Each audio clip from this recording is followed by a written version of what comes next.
ನನಗೆ ದರ್ಶನಿಂದ ಹೂವಿನಿಂದ ನಾರು ಸ್ವರ್ಗ ಸೇರ್ತು ಅಂತ. ದರ್ಶನ್ ಅಂತ ವ್ಯಕ್ತಿಗೆ ನಾನು ಊಟ ಹಾಕಿ ನಾನು ಇವತ್ತು ಟಿ ವಿ ಮುಂದೋಗಿ ಮಾತಾಡ್ತೀನಿ ಅಂದರೆ ಅದಕ್ಕೆ ದರ್ಶನ್ ಕಾರಣ ಬಿಟ್ಟರೆ ನಾನಲ್ಲ. ಆಮೇಲೆ ಒಂದು ಅನ್ನದ ಋಣ ಇದೆಯಲ್ಲ, ಅದು ಅಷ್ಟು ಸುಲಭಕ್ಕೆ ಯಾರನ್ನು ಬಿಡೋದಿಲ್ಲ.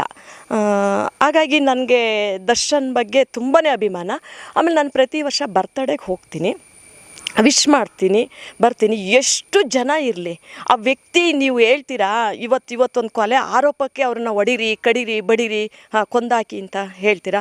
ಅವರ ಒಳಗಡೆ ಅಷ್ಟೇ ಒಳ್ಳೆ ಗುಣಗಳಿದೆ, ಅಷ್ಟೇ ಒಳ್ಳೆ ಗುಣಗಳಿದೆ. ಆ ಗುಣಗಳನ್ನು ಯಾಕೆ ನೀವು ಹೊರಗೆ ತಗೋತಾ ಇಲ್ಲ? ಒಳ್ಳೆಯದನ್ನು ತಗೋಬೇಕಲ್ವಾ? ಅವರು ಎಷ್ಟು ದಾನ ಧರ್ಮ ಮಾಡಿದ್ದಾರೆ.